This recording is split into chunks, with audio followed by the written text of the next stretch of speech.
Hola alumnos, bueno, en este tercer video vamos a ver, partimos de la misma diapositiva que antes, donde veíamos el tema de la evolución como célula y organismo este, multicelular, el corporal, y vamos a ver ahora cuál de estas células fue la que se fue diferenciando en la evolución para ser la célula del sistema nervioso central, la neurona. Acá vamos a ver un dibujo de cómo es la forma de lo que es una neurona. Puede medir unas micras, unos escasos centímetros junto con su axón, pero siempre vamos a encontrar, a pesar de que van a tener diferentes formas, tamaños, etcétera, la presencia de un cuerpo o soma. Esta es la parte del cuerpo soma que estamos señalando, la parte este, delantera más voluminosas del cuerpo soma. Luego le sigue un axón que, que generalmente es largo, terminando una red de axones y unas extremidades que parten desde el cuerpo soma, que son las dendritas. Básicamente el componente fundamental es ese. Cuerpo soma, axón, parte de las dendritas y la parte terminal. En la forma lo que tenemos que aprender es la presencia también de una en el axón de una vaina de mielina. Es como una vaina de un lípido, una grasa que generalmente está producida por otras células. La célula de Schwann o los oligodendrocitos son células que van rodeando y van produciendo una capa externa de mielina, dejando unos pequeños espacios que se llaman nodo de Rambier. Después vamos a ver la importancia de todos estos. En el núcleo vamos a encontrar sin duda, perdón, en el cuerpo vamos a encontrar el núcleo, también un montón de organelas que vamos a mencionar después. Las células fueron, siempre se sospechó que había una célula fundamental que sería capaz de este, formar parte del tejido nervioso. No es la única célula, también están las células de las neuroglias, que son células que no van a tener la función de la neurona, pero sí van a tener funciones de sostén, protección, alimentación, de eliminar los desechos, las basuras del tejido neuronal, etcétera. Lo que están viendo acá, fíjense, eh, perdón, una de las cosas acá van a ver que lo que es todo lo que está recubierto por mielina es lo que se llama sustancia blanca. Entonces va a ser una zona de conducción. Esta es la zona donde se conduce. Lo que se reciben y producen respuestas o elaboran respuestas son las partes donde encontramos la zona gris del tejido nervioso. Por eso vamos a ver en los cortes de cerebro partes que están teñidas más de tejido gris y más de tejido blanco, sustancia blanca o sustancia gris.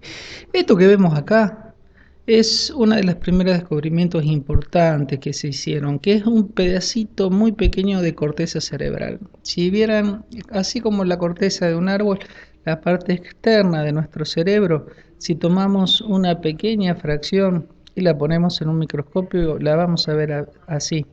¿Y qué es lo que estamos viendo acá? Acá estamos viendo múltiples cuerpos neuronales. ¿Se vieron? Que en la corteza están todos los cuerpos de las neuronas y los axones generalmente van hacia el interior porque van al resto del cerebro y a todos los órganos del sistema nervioso central y tanto el sistema nervioso central como periférico van a estar comunicados a través de estos axones, junto a otras neuronas o a los tejidos donde terminan o empiezan si son células sensibles. Pero acá en la corteza cerebral se dispone de una forma muy particular.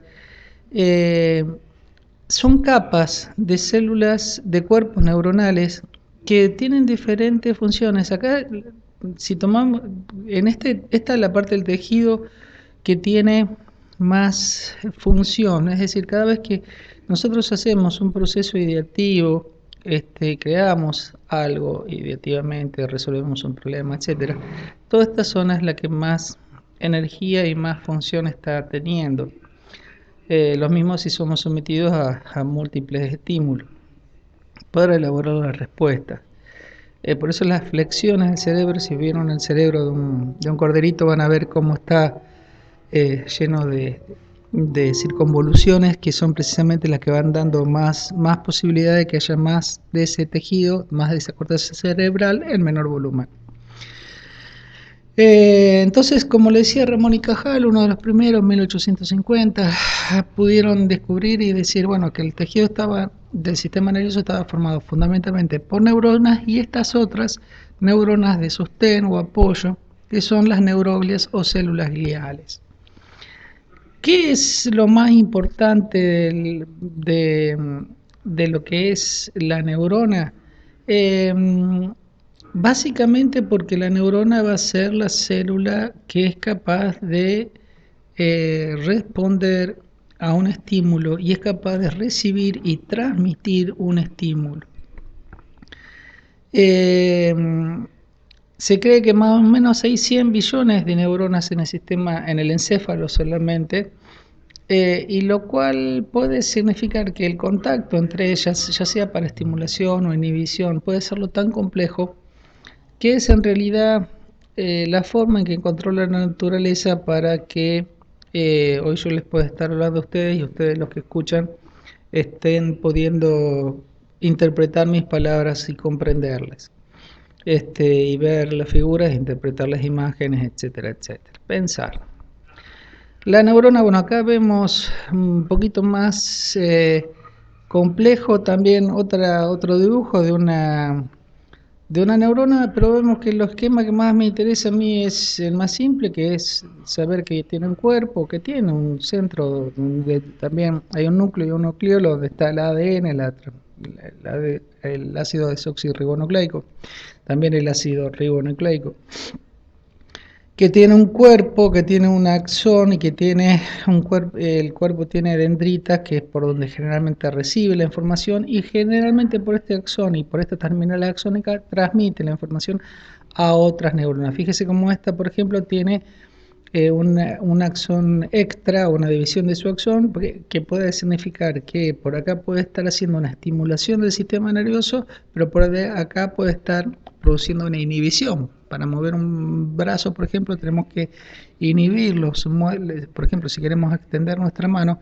tenemos que inhibir los flexores, aquellos que nos traen el músculo hacia el cuerpo, inhibimos esos músculos y estimulamos los extensores. Acá lo que nos va a mostrar es la terminal sináptica, después la vamos a ver con otra imagen. Podemos ver, las neuronas las vamos a clasificar de diferentes formas. Después vamos a hablar de la clasificación de las neuronas, ya pueden empezar a estudiar. Se pueden clasificar por la forma, si son por la cantidad de polarizaciones, si son unipolares, bipolares, multipolares, si son por la forma, si son estrelladas, cilíndricas, poliédricas, si son hay algunas que tienen un nombre propio, porque fueron descubiertos por algunas personas, por ejemplo las de Goli, las piramidales, etcétera.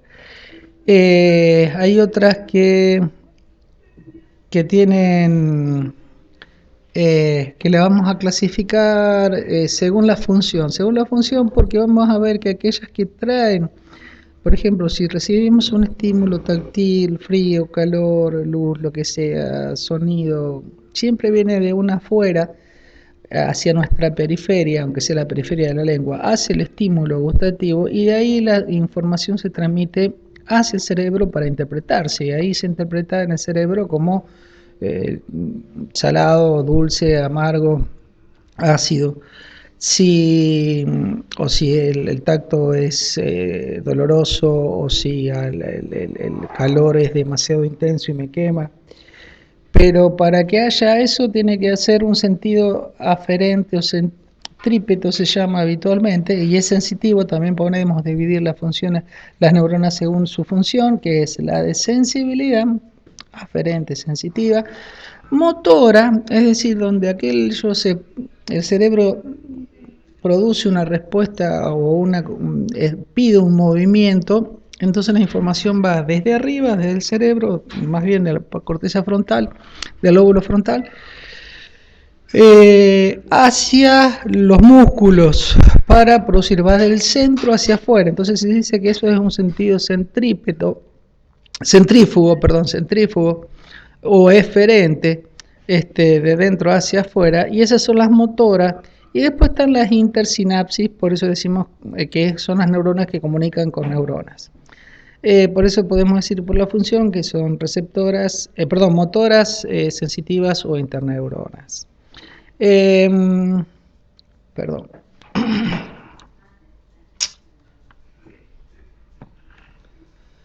El cuerpo, bueno, ahí vamos a ver un poquito con más importancia, a ver cómo es el cuerpo. Vamos a encontrar el cuerpo como cualquier otra célula del cuerpo va a tener, la célula digestiva, la célula epitelial, etcétera, van a tener una serie de organelas dentro, donde la célula va a aprovechar va a poder producir su energía, va a poder producir su respiración, los procesos metabólicos y también de producir proteínas, parte del sistema nervioso. No es tan importante que conozcan todas las organelas.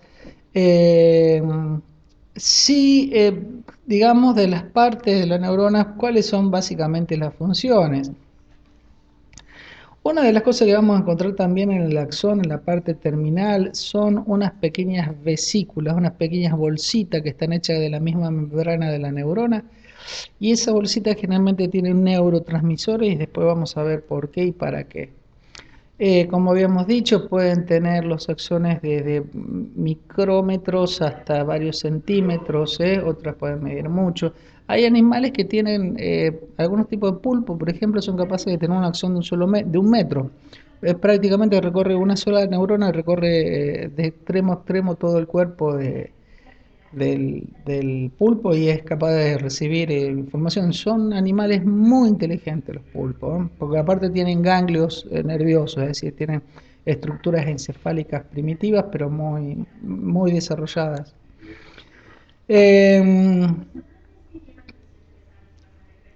Cuando una célula neuronal transmite la información, toca otra, de alguna manera toca otra para recibir o enviar su información, ahí donde decíamos que era el botón sináptico, que es acá al final, que generalmente el axón va a tocar alguna dendrita de otra célula, después lo vamos a ver. Eso se llama sinapsis. Eh, la capa que le decía, capa de mielina, que es la que rodea al axón, capa de grasa que si llegara a faltar o se producen los que se llaman los procesos desmielinizantes, que afectan mucho la posibilidad de conocimiento, que el conocimiento pueden producir parálisis y otras enfermedades muy graves.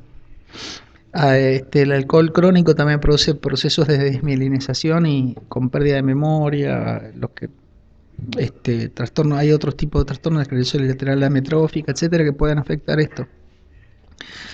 La neurona entonces es lo más importante de todo, porque es capaz de responder a un estímulo, ¿y cómo responde? Produciendo una pequeña descarga eléctrica en su membrana. Y esta descarga eléctrica es capaz de llevarse de un lado al otro y va a producir respuestas. ¿Qué es la única célula? No, el célula del sistema nervioso vamos a ver que se han diferenciado para específicamente responder a diferentes tipos de estímulos. Ya lo que más conocen ustedes, responder a los estímulos del tacto, de la visión, del olfato, el gusto, la vista, oído. ¿Cómo funcionan? A la piel, por ejemplo, vamos a tener células neuronales que van a estar especialmente diferenciadas para poder reaccionar a la presión o al calor. De hecho, hay lugares donde tenemos mucho más receptores y otros mucho menos, y nuestras piernas generalmente suelen tener poca sensibilidad. Por eso, por ejemplo, al calor, y hay otras zonas de la piel. Los labios suelen ser muy sensibles, toda la región de la boca es muy sensible, podemos identificar muy bien cualquier cosa que nos llevemos la boca. De hecho, aprendemos al principio como bebés a conocer el mundo a través de la boca porque tiene mucha sensibilidad. Si con respecto al calor, van a ver que una madre siempre opta por la región posterior a la palma de la mano, la muñeca, para poder ver si la mamadera está, el biberón está en temperatura adecuada, porque ahí tenemos mucha sensibilidad de calor, pero tenemos muy poca sensibilidad en otras regiones. Si lo hiciéramos en la palma de la mano, no sentirías el mismo calor, ni sabrías si tiene la misma temperatura adecuada el biberón. La lengua se ha especializado para los diferentes tipos de gustos. El olfato, tenemos un sistema olfativo que ya no estamos usando tanto, pero se fue muy desarrollado. Y uno de los más extraordinarios de todos, sin duda, es el de la visión. Como un grupo de células fue capaz de diferenciarse en conos y bastones, células muy especiales para responder a los fotones, es decir, esa pequeña partícula de luz, y producir una descarga eléctrica que es llevada a través del nervio óptico hasta el cerebro, a través de la sinapsis de las diferentes neuronas, es llevada hasta el cerebro, hasta una región, generalmente la región occipital, donde vamos a tomar conciencia de la forma, el color, etcétera. Sin duda es uno de los sistemas más todos ellos.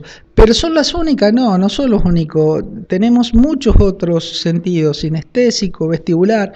Por ejemplo, los propioceptores, que son más que todos, gracias a los propioceptores, que son receptores también, podemos saber en qué posición está nuestro cuerpo sin tener los ojos abiertos.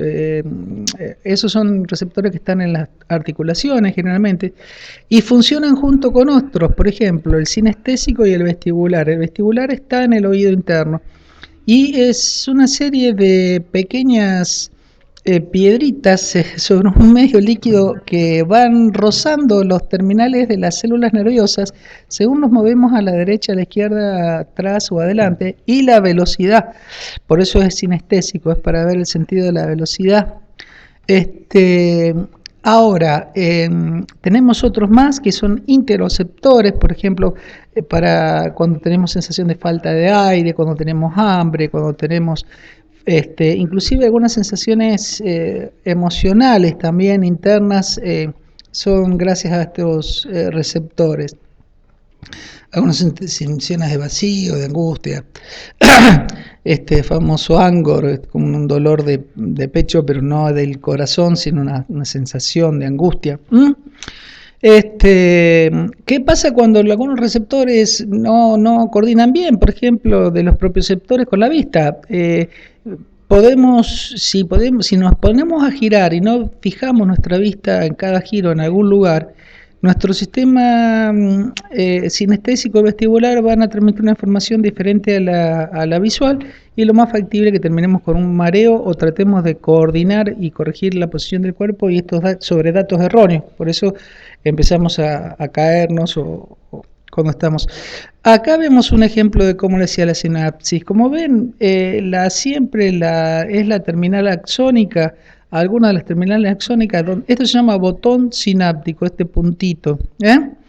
El potencial de acción vamos a ver que es como que viene de acá, la otra neurona que le da el estímulo a esta va llevando a través de su membrana el estímulo eléctrico para producir acá una sinapsis, es decir, un pequeño espacio donde si es muy pequeño el espacio, va a haber una sinapsis eléctrica, es decir, el potencial de acción, el potencial eléctrico va a pasar a esta otra membrana y va a continuar. Pero, que vamos a llamarla, en este caso se llama célula post-receptora, post-sináptica, presináptica y una postsináptica. Por ejemplo, esta puede ser de dolor y esta es la que le va llevando a las otras células que están, a las otras neuronas que están en la médula para llevarle la sensación de dolor al cerebro para que la pueda interpretar y pueda dar una respuesta. Pero si el espacio no es adecuado, se produce lo que se llama una sinapsis química, donde lo que hay es una liberación de neurotransmisores, de estas vesículas que yo les decía que se van juntando acá, estas pequeñas bolsitas de neurotransmisores, lo vamos a ver más adelante, y producen sí una descarga, es capaz de llegar de este lado, y ese neurotransmisor va a estimular y dar una respuesta también de potencial de acción, es decir, eléctrica, pero también de segundos y terceros mensajeros, que es una respuesta mucho más compleja que si fuera solamente el pasaje eléctrico. Acá vemos un grupo de células nerviosas, fíjense en cómo ya de una de distante viene transmitiendo, va transmitiendo y cómo va saliendo, perdón, como de esta, que es la más grande, va partiendo el estímulo partiría de acá, iría por el axón, tocaría las dendritas de la otra neurona. Esto produciría un potencial de acción, una descarga que va a ser transmitida por el axón de la otra, hasta las dendritas y el soma, hasta el cuerpo de la otra, y esta va a llevarla para acá, y así va. Esto si fuera, eh, eh, por ejemplo, sería desde afuera hacia adentro si fuera sensitivo, de adentro del cerebro hacia el cuerpo si es motora la información. ¿Cómo se produce esa descarga eléctrica? Ahora vamos a ver lo que se llama polarización y despolarización. Tenemos que partir de que la membrana, este pedacito de membrana, así como es toda la membrana, es una doble capa de fosfolípidos. Fíjense en acá que parecen, ven estas cositas acá amarillita y azules. Bueno, es una parte lipídica, que la lipídica rechaza el agua, entonces es hidrofóbica. Entonces, como está la célula en un espacio, el espacio intercelular siempre hay líquido y adentro de la célula también tenemos líquido, estas van a quedar flotando ahí dándole forma a la membrana de la neurona. Y la parte lipídica que tiene más afinidad con el agua va a quedar formando parte, va a quedar pegándose al agua, mientras que la parte lipídica la rechaza. Vamos a ver que en este pequeño cortecito acá de la membrana, para que ustedes lo puedan ver, no es solamente la doble capa fosfolipídica, sino que también vamos a encontrar diferentes proteínas que actúan como canales. Cada canal de esto va a tener una acción muy importante en la distribución de los aniones y los cationes, aquellos elementos con carga positiva y carga negativa que están por dentro y por fuera de la neurona, de la célula. Estas cargas se van moviendo a veces por difusión pasiva, es decir, por osmolaridad, van pasando por carga, van pasando de un lado al otro, pero generalmente la membrana siempre las va separando y va modificando las cargas que se encuentra de un lado y del otro. ¿Y cómo lo hace? Fíjense, acá vemos como el sodio, el cloro, fíjense, el potasio, cloro, que es negativo, sodio que es positivo, sodio. Fíjense cómo se suele ver y colocar los diferentes, si estamos dentro, esto sería un corte del axón, es lo mismo que vimos recién, pero esta es la parte de adentro del axón, esto es la parte de adentro de la neurona, esta es la parte externa de la neurona, intracelular y extracelular. Fíjense en cómo siempre suele haber una diferencia por las cargas que hay entre uno y el otro, y generalmente siempre suele estar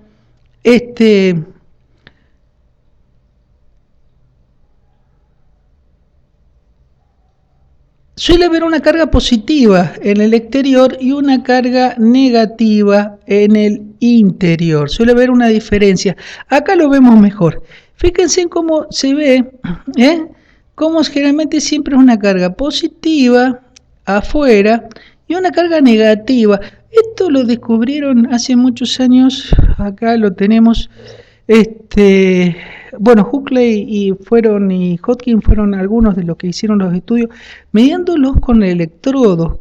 Pudieron ver, se sospechaba que había voltaje eléctrico importante, que tenía una gran importancia en la función del sistema nervioso, pero fueron ellos los primeros que pudieron medirlo a través de aparatos de amplificación de esto, porque los voltajes que estamos hablando son milivoltios, son voltajes muy pequeños en superficies muy pequeñas, y ellos pudiendo poner un electrodo, pudieron marcar la diferencia que había entre las cargas estas positivas y negativas.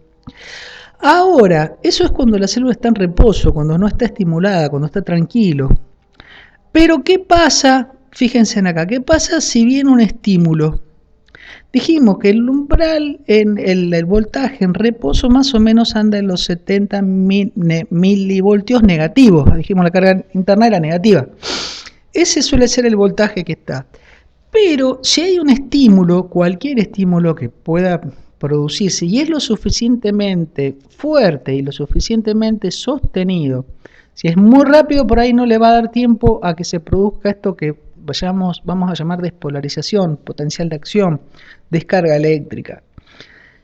Pero si es suficientemente intenso, el estímulo va, por ejemplo, va a empezar a subir, a subir, a subir, es como que nos están tocando o escuchamos un ruido, no se escucha nada, no alcanzamos a escuchar y cuando toca el umbral, ¡pum!, se produce una gran descarga que de menos 70 milivoltios, todos esos aniones, todos esos elementos que tenían carga negativa van a salir de la membrana, van a pasar por la otra, hacia el otro lado, pues se van a abrir esos canales, va a haber un gran paso y va a haber un gran cambio de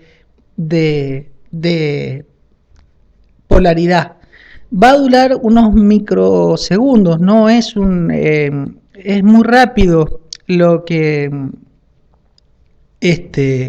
dura, pero sí lo suficientemente intenso como para que esa descarga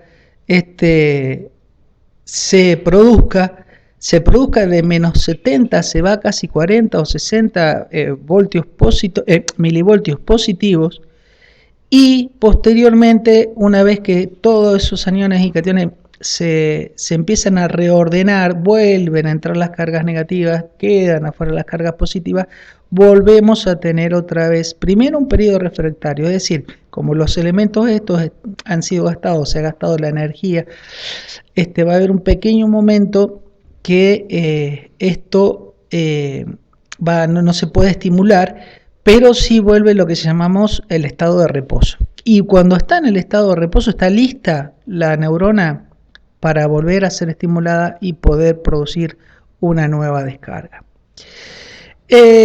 Acá vemos otra vez lo mismo. Acá lo que estaba, la diferencia acá, fíjense en lo que le quiso marcar acá, es precisamente el potencial de acción. Como acá hay una fase, imaginen este cambio acá de polaridad, corriendo rápidamente por la membrana de la neurona, desde la cabeza, desde el cuerpo de la neurona hacia el axón, y del axón, ¡pum!, pasándoselo a la otra neurona, y así sucesivamente.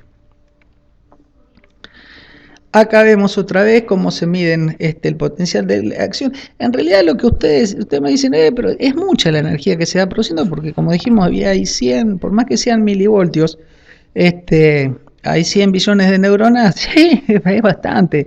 ¿Y esto es medible? Sí, es muy medible. El electroencefalograma, una herramienta de neurólogo que también orienta mucho al resto de los profesionales porque que trabajan también en todo lo que es salud y también en lo que es adquisición de conocimiento, porque un electroencefalograma, saben que es un aparatito donde se ponen electrodos en la cabeza, sin necesidad de hacer agujeros ni nada, y se mide el voltaje con que funciona nuestro cerebro.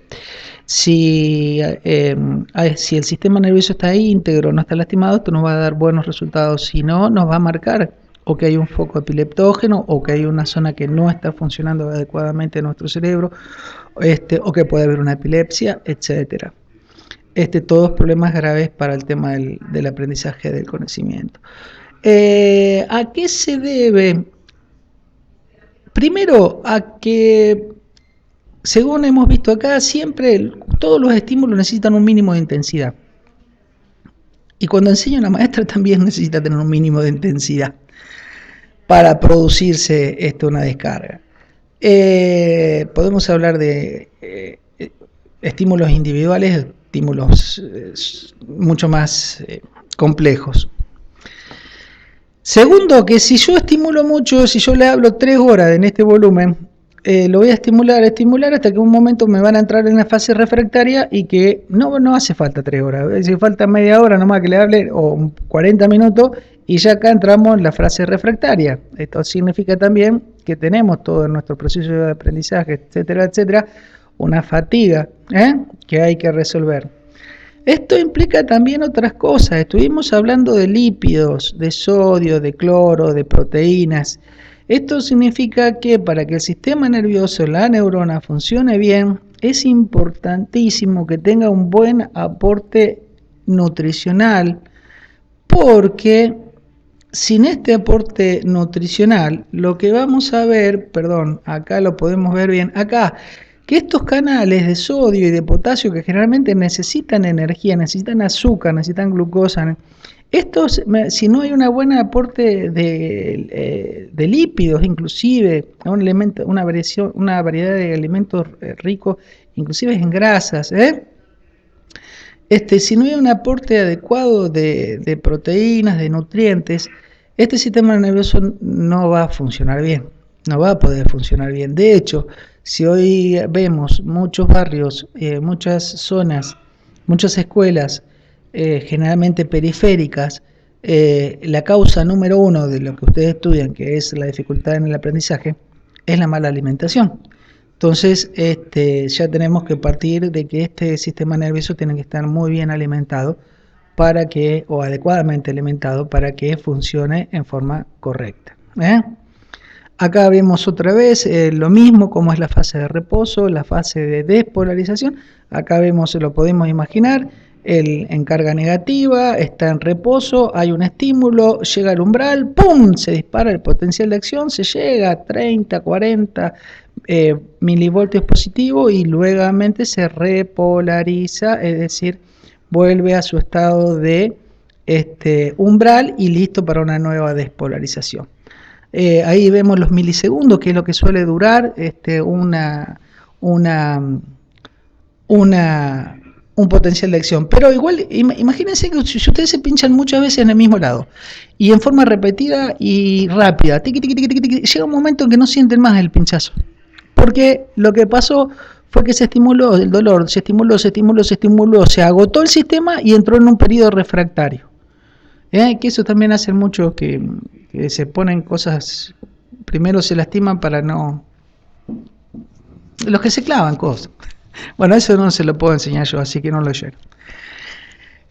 Impulsos nerviosos musculares. Ese mismo proceso va a hacer que cuando una neurona, por ejemplo, en vez de terminar en otra neurona, termina en una placa muscular, produce que la placa muscular, que acá no está, pero son todas barritas de miosina, es una proteína que cuando le entra la descarga eléctrica lo que hace es contraerse cada una de las fibritas y entonces se contrae el músculo.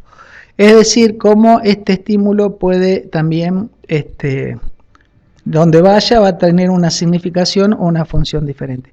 Acá, vamos a ver, ¿por qué lo de la vaina de mielina? ¿Por qué esos nudos de Rambier que les mencioné antes? Precisamente porque se ha visto que esta es la sustancia blanca. Cuando hay vainas de mielina adecuadas, y hay nodos de Rambier, el impulso eléctrico no va corriendo por toda la membrana, sino que es capaz de modificar la parte extracelular, extraneuronal, y mismo llevar el cambio hasta el próximo nudo de Rambier. Es ahí donde se produce otra descarga hasta el otro lugar y se va produciendo descarga, es que decir, que la descarga eléctrica, la despolarización va saltando de núcleo, de nodo en nodo. ¿Y qué nos trae eso? Una célula nerviosa muchísimo más rápida de aquellas neuronas que no tienen vaina de mielina. Todo lo que es sustancia blanca es conductora y de gran velocidad. Todo lo que es sustancia gris generalmente es corporal y dura menos.